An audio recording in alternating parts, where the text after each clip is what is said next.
कि ये अपने सिलेबस को बिना बुक के पढ़ना चालू कर दे। किसके? बिना बुक के। अब बुक पास में नहीं है और फिर भी पढ़ रहा है, ये कैसे संभव है? जी, तो मैं यूँ कहना चाहता हूँ कि जो बच्चा टॉपर होता है वो खाली टाइम में रिकॉल करता है, तो उसके लिए उसको एक सिस्टम फॉलो करना पड़ेगा पढ़ाई का। और सिस्टम में आपको अक्सर बताता हूँ। तो पहला कारण स्ट्रेस आता है एक तो मोबाइल से। सर आप ही तो बोलते हो ऑनलाइन कोर्स ले लो और आप ही बोलते हो मोबाइल से स्ट्रेस आता है।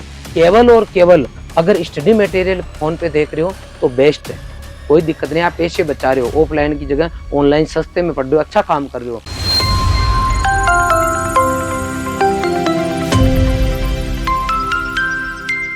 सभी को नमस्कार। जैसा कि आप सभी जानते हैं, इस टाइम एग्रीकल्चर सुपरवाइजर की तैयारी बच्चे ज़ोरों से कर रहे हैं और आप सभी बच्चों को मैं बताना चाहूँगा कि इस सेशन के अंदर हम ये डिस्कस करने वाले हैं कि अभी 8% कितना कंपटीशन है, आपकी क्या संभावना बनती है और यदि किसी बच्चे के अभी इस टाइम टेस्ट में कम नंबर आ रहे हैं तो क्या उसकी संभावना 1100 जो सीट है आपकी उसके अंदर उसका नाम आने की क्या संभावना बनती है। तो आइए जानते हैं क्या कंपटीशन है और क्या माहौल बना हुआ है इस टाइम। सबसे पहले मैं आपको यही बताना चाहूँगा कि इसके फॉर्म कब से स्टार्ट होंगे। तो स्टार्ट होंगे फॉर्म आपके 11 तारीख से, पूरी संभावना है 11 दिसंबर से फॉर्म स्टार्ट हो जाएंगे।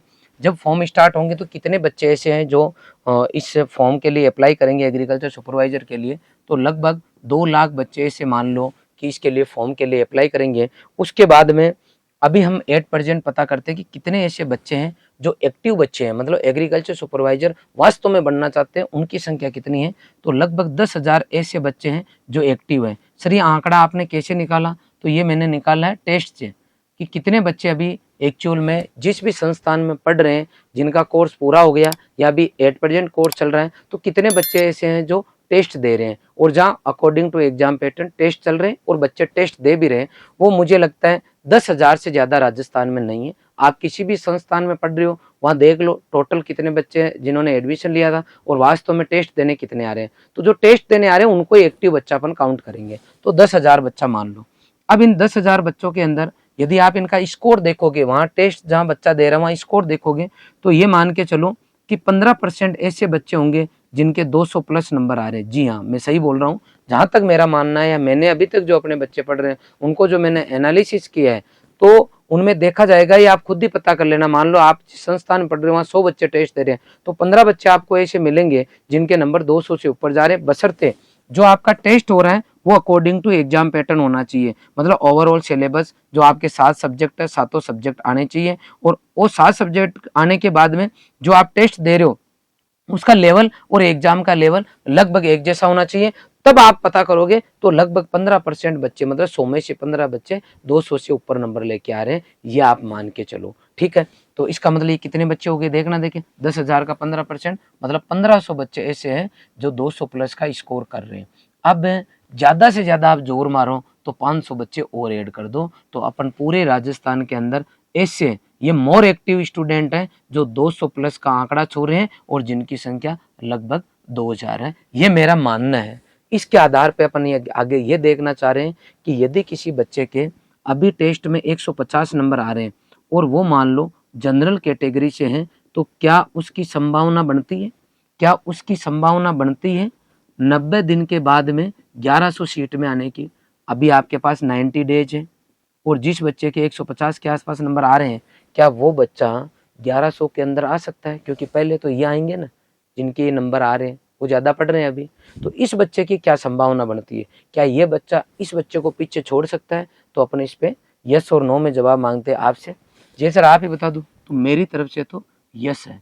यदि कोई बच्चा आने वाले 90 डेज तक जिसके 150 नंबर आ रहे हैं, कंपटीशन में केवल जनरल कैटेगरी के बच्चे से ही कर रहा हूँ।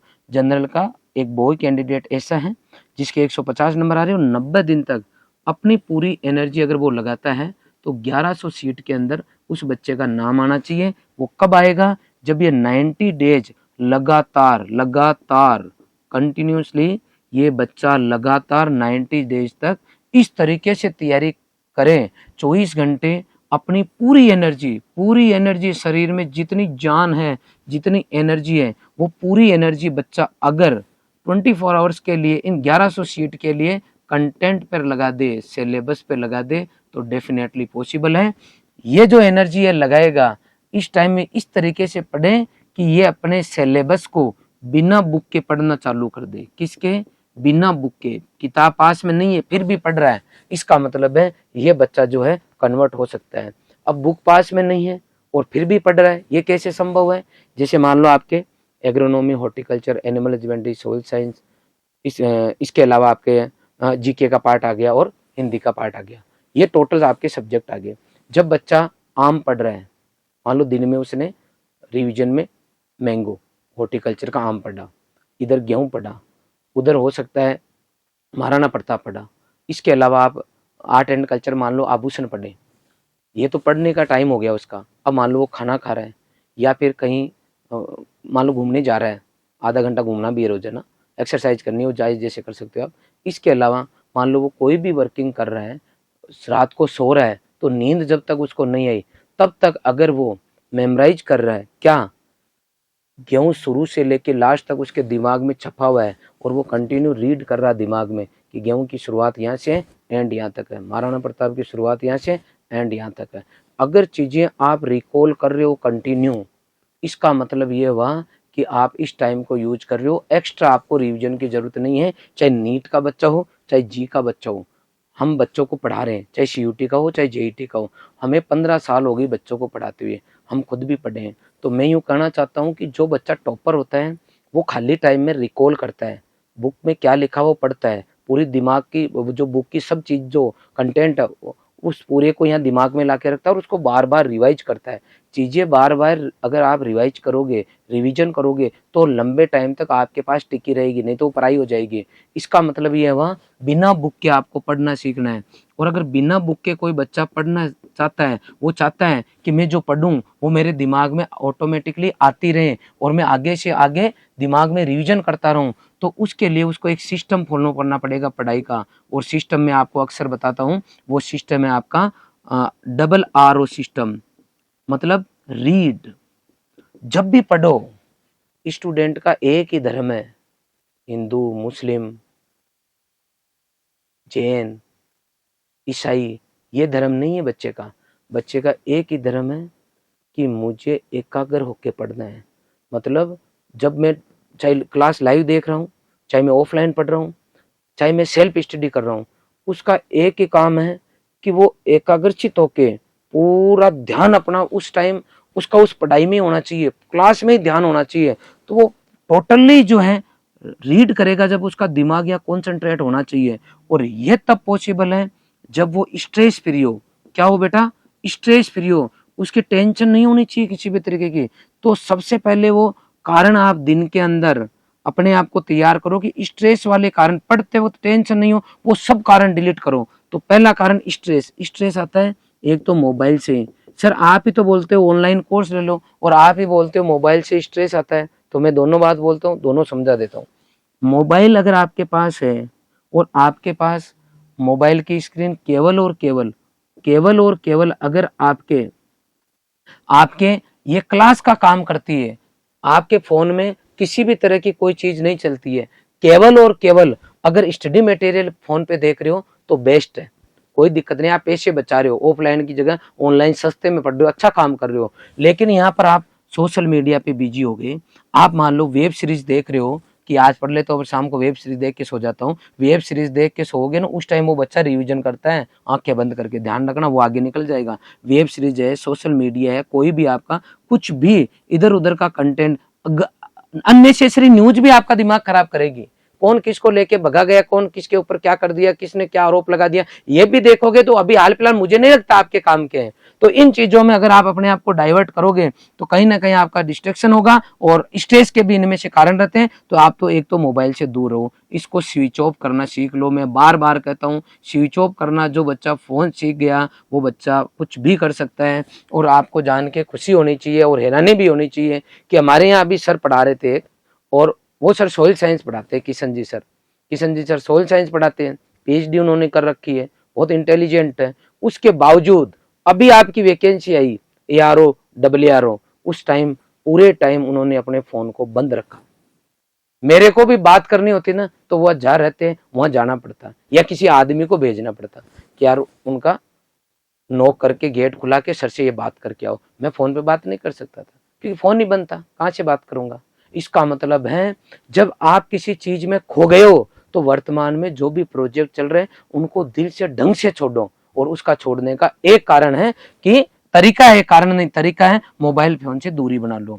जितने भी लोग सक्सेसफुल हुए हैं ज्यादातर मोबाइल से दूर रहते हैं या फिर मोबाइल को उतना यूज करते हैं जितना कि उनके स्टडी में काम आए, बाकी उनको नेतागिरी वाले काम नहीं करने। तो पहला काम तो यह है कि आपको स्ट्रेस कम करना है, स्ट्रेस कम करने के लिए मोबाइल फ्री रहना है। दूसरा आपको इसमें करना है, आपको वो है आपको चुप रहना है, मौन रहना है, मौन।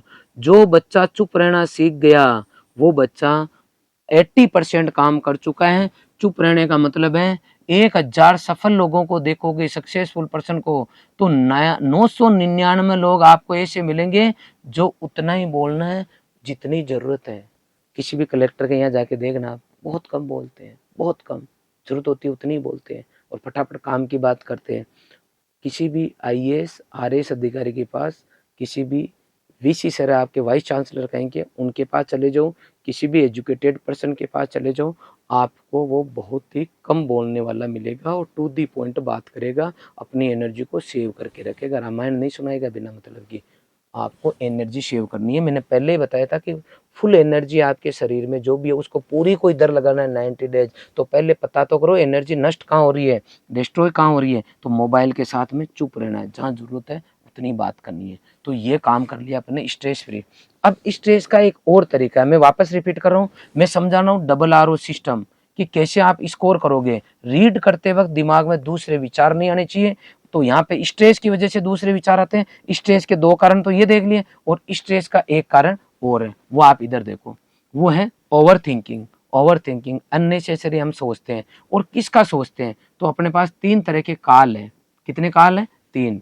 पहला है आपका पास्ट, एक है प्रेजेंट और इसके बाद में अगला आपका फ्यूचर। प्रेजेंट, पास्ट और फ्यूचर, ये 3 तरीके का आपके पास क्या है? काल है, समय है। ये पास्ट में देखना, अरे यार मैं 1 साल पहले तैयारी कर देता तो मजा आ जाता। अरे यार पिछली साल की जो भर्ती थी उसमें अगर मैं ढंग से पढ़ता तो आज मेरी स्थितियां कुछ और होती। अरे यार मैं तो 8वें बैच में हूं, अगर पहले दूसरे तीसरे बैच में आ जाता तो मजा आ जाता। ये सोच रहे हो आप। अब आप ये बताओ कि जो भी विचार आ रहे हैं मेरे, क्या है मेरे को पढ़ने के लिए मोटिवेट करे? ये चीजें मैं जब सोच रहा हूँ तो मेरे को फायदा हो रहा है या नुकसान हो रहा है? तो आप ये देखोगे कि जैसे जैसे आप इस तरीके की पुरानी चीजें, पुरानी बातों के बारे में सोचोगे तो आप पढ़ाई से दूर जाओगे, न कि पढ़ाई के पास आओगे। तो आग लगा दो, ये धोखा है बेटा, ये आपके धोखा है भूत। जो पास्ट है ना, ये धोखा है, ये आदमी को और नीचे ले जाता है। इसलिए भूत की बात मत करो। पहले क्या हुआ छोड़ो, आग लगाओ उसके, गोली मारो, इधर देखेंगे, इसको छोड़ देंगे। तो आप जब भी पढ़ो तो अभी तक आप कोई चीजें नहीं कर पाए उनके बारे में मत सोचो। मैं कह रहा हूं ना यार, जब 90 दिन में हो जाएगा तो इधर इधर इधर दिमाग लगाने की कहां जरूरत है आपको? इसको छोड़ो। Number 2 future. फ्यूचर में क्या होता है? अरे यार नौकरी नहीं लगी तो क्या होगा? पिछली भर्ती में 2 नंबर से रह गया, 2 गुना में 2 बार आ गया, इस बार नहीं आया तो क्या होगा? अरे यार घर की स्थितियां तो ठीक ही नहीं है, अगर नहीं हुआ तो करूंगा क्या? सब ठीक है लेकिन हिस्ट्री याद आज तक नहीं और अब भी नहीं होगी, और हिस्ट्री नहीं होगी तो इतने क्वेश्चन गलत हो जाएंगे। अगर ऐसे ख्याल आ रहे हैं, फ्यूचर के बारे में आप सोच रहे हो, तो डेफिनेटली आपका टाइम खराब हो रहा है। क्योंकि आप खुद अपने आत्मा पे हाथ रख के बताओ कि जब जब आपके मन में ऐसे ख्याल आ रहे हैं उस टाइम आपका पढ़ाई का टाइम बढ़ रहा है या घट रहा है? तो पता चला कि घट रहा है, खराब हो रहा है टाइम। तो इसलिए उड़ता तीर नहीं लेना। जब अपने को पहले से पता है कि ऐसे विचार करने से कोई सॉल्यूशन नहीं है, आप गरीब हो अमीर हो, यहाँ इस पढ़ाई को कोई मतलब नहीं है। पढ़ाई के अंदर अमीर भी कलेक्टर बनता है, गरीब भी बनता है, अमीर भी सुपरवाइजर बनेगा, गरीब भी बनेगा, क्योंकि इसके भेद ही नहीं है। इसने डिवाइड ही नहीं किया, पढ़ाई ने, सरस्वती माँ ने डिवाइड ही नहीं किया किसी पार्ट के अंदर। इसको कोई मतलब नहीं है। ये तो ये कहती है कि मेरे पास में कौन रहता है, मेरे पास में है उसकी मैं हूं, उसको मैं सेट कर दूंगी। तो कहने का मतलब है फ्यूचर के बारे में अननेसेसरी चर्चा नहीं करें। ध्यान रखना, एक बड़ी बात बता रहा हूं कि जितने भी ऐसे लोग हैं, जितने भी ऐसे जो बड़े लोग हुए हैं, कोई भी XYZ, कोई भी बड़े आदमी, तो एक होता है सपना। कोई आदमी देखता है कि मैं कलेक्टर बनूं, मैं आरएस बनूं, मैं एग्रीकल्चर सुपरवाइजर बनूं, एओ बनूं, डब्ल्यूओ बनूं, एआरओ बनूं, साइंटिस्ट बनूं, प्रोफेसर बनूं, कुछ भी अगर वो सोचता है तो बनता वही है जो सोचता है। और जो सोच हम रखते हैं उसको बोलते हैं सपना कि भाई मेरी इच्छा है मैं ये बन जाऊं, ठीक है, इसको बोलते हैं सपना। ध्यान रखना, 100 लोग सपना देखते हैं ना तो पूरा एक का होता है। मतलब जो आदमी जो सोचता है ना और वही बनता है वो एक ही होता है। लेकिन ध्यान रखना, अगर ये 100 आदमी कोई सपना लेके चल रहे हैं और प्रेजेंट में मतलब वर्तमान में जो सपना उन्होंने लिया है, जो काम हाथ में लिया है, वो पूरी शिद्दत से करते हैं, मतलब अपनी पूरी जी जान झोंकते हैं, तो हो सकता है एक का सपना पूरा हो, 99 का सपना पूरा नहीं हो, लेकिन ये आदमी अपनी जिंदगी में सफल होते हैं, सक्सेसफुल पर्सन कहलाते हैं। मेरा भी सपना पूरा नहीं हुआ था। मैंने AIEEE की तैयारी की और मैंने कहा NIT से जाके इंजीनियरिंग करूंगा। NIT में मेरा नंबर नहीं आया, AIEEE में नंबर नहीं आया, तो सपना पूरा नहीं हुआ। धीरे धीरे जो जो चीजें करते गए उनमें सफलता नहीं मिली, लेकिन प्रेजेंट में जो काम हाथ में लिया उसमें जान लगा दी थी। AIEEE में नंबर नहीं आया लेकिन 1% भी दुख नहीं हुआ। मेरे मन में आत्मा ने यह कहा कि तेने पूरा 100% दिया है, अब हुआ तो ठीक है, नहीं तो कोई बात नहीं, कुछ और करेंगे। मतलब जो बच्चा जो काम हाथ में लेके ईमानदारी से 100% देता है, हो सकता है वो जो चाहे वो नहीं हो, लेकिन वो सफल आदमी होता है। उसके पास समाज में पैसा और इज्जत दोनों होती है। ध्यान रखना बेटा, पैसा और इज्जत दोनों होती है। कोई भी आदमी IITian बाद में चेंज होके कलेक्टर भी बनता है, IITian जो है RS भी बनता है, लेकिन वो पहले जब उसका सपना वो बनने का नहीं था, कलेक्टर बनने का नहीं था, पहले उसका IIT में जाने का था, IIT में चला गया, फिर उधर चला गया। इसका मतलब समय अनुसार सपने एक जैसे नहीं होते हैं, या एक ही सपना नहीं होता, चेंज होते रहते हैं। देखो ऐसे हैं, 1 number, 2 number, 3 number, 4 number, 5 number, 6 number, 7 number, 8 number. मान लो यहाँ पे आता है IIT, क्या आता है IIT, यहाँ पे आता है मान लो NIT। जब इसकी परीक्षा दी, फेल हो गया, फेल हो गया, ईमानदारी से मेहनत की, तो बाद में इसने कहा चलो ये नहीं ये कर लेते हैं, और यहाँ बन के क्या बन गया, कलेक्टर बन गया। UPSC दिया, कलेक्टर बन गया। तो देखो यहाँ सपना था, यहाँ IIT वाले में जो बच्चा गया उससे ज्यादा बड़ा काम इसने कर लिया, क्योंकि अपने समाज में IAS को ज्यादा तवज्जो मिलती है IITian की बजाय, तो वो देखो यहाँ पहुंच गया। इसका मतलब है जो भी आदमी सफल हो रहे हैं, जो भी आदमी कुछ कर रहे हैं, वो वही कर रहे हैं जो वर्तमान में मेहनत कर रहे हैं। इसका मतलब है आप लोगों को बेटा स्ट्रेस में इसलिए नहीं आना है कि पुराने टाइम में क्या हुआ, स्ट्रेस में इसलिए नहीं आना है कि आगे क्या होगा। यह बात शाश्वत सत्य है कि जिन्होंने वर्तमान में मेहनत की है उनकी सफल होने की संभावना पूरी है। तो हमें जिस चीज की संभावना पूरी है, जिस चीज की गारंटी है, उस गारंटी पे काम करेंगे ना हम। तो आज ये कोई नहीं कह सकता, ये कोई नहीं कह सकता कि भाई आप 12वीं के अंदर 99% लेके आ जाओगे। आप कोई नहीं कह सकता कितना ही इंटेलिजेंट हो कि आप कलेक्टर बन ही जाओगे, लेकिन इतना जरूर है कि जो कलेक्टर के लिए तैयारी करेगा उसकी संभावना बनती है फ्यूचर में। आप यूं समझ लो, मैं कोटा ब्रांच पे गया हूं और मैं उदयपुर आ रहा हूं, मान लो मैं ड्रिंक कर ली, मैंने दारू पी ली और गाड़ी को मैं 180 पे चला रहा हूं कि अपने फॉर्च्यूनर खींचो इसको, 180 पे चला रहा हूं, तो ये पूरी संभावना है कि एक्सीडेंट होगा। क्या होगा, एक्सीडेंट होगा, इसकी पूरी संभावना है, क्योंकि मेरे वर्तमान कर्मों पे आधार पे ये तय हो रहा है कि एक्सीडेंट होगा। लेकिन कोई ये कह नहीं सकता कि होगा ही, क्या पता नहीं हो, लेकिन संभावना होने की कहां से पता चली, यहां से कि आप वर्तमान में कर्म एक्सीडेंट वाला कर रहे हो, ड्रिंक करके हाई स्पीड में आप गाड़ी चला रहे हो,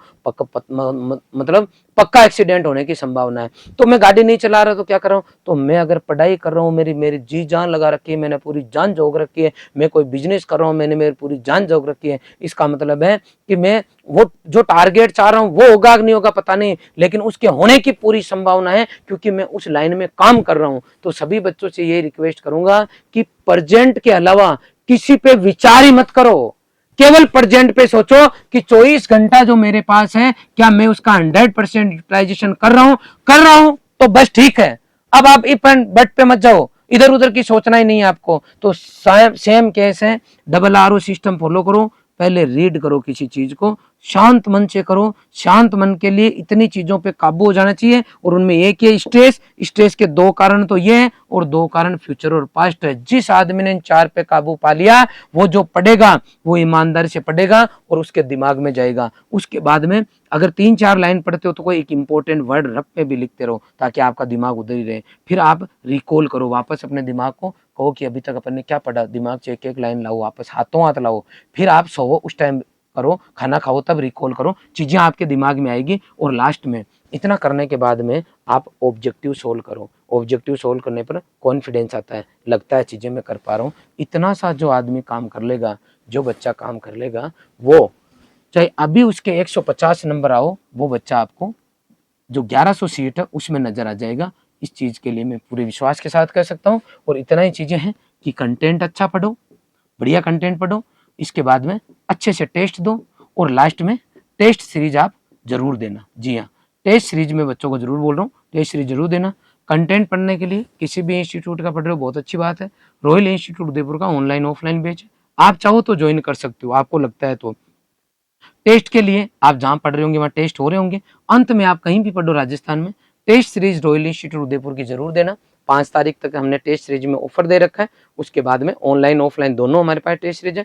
कोटा सेंटर और उदयपुर सेंटर पे ऑफलाइन है, और बाकी आप ऑनलाइन ले सकते हो। अभी ऑफर के अंदर 499 रुपए में हम आपको 30 टेस्ट अवेलेबल करा रहे हैं। ये सब चीजें लास्ट वाली अगर आपको लगता है तो लेना है, अदरवाइज मैं इतना ही कहूंगा, स्ट्रेस फ्री होके जान झोंक दो 90 दिन के लिए, सब कुछ छोड़ के, बिना टेंशन के, केवल एक अपने टारगेट और कंटेंट पे ध्यान दो। डेफिनेटली बहुत अच्छा आपका रिजल्ट आएगा। मैं उम्मीद करता हूँ कि जो कुछ मैंने बताया उसके अकॉर्डिंग आप अगर प्लान करके काम करोगे तो डेफिनेटली इस बार आपके घर में सरकारी नौकरी जरूर आएगी। धन्यवाद।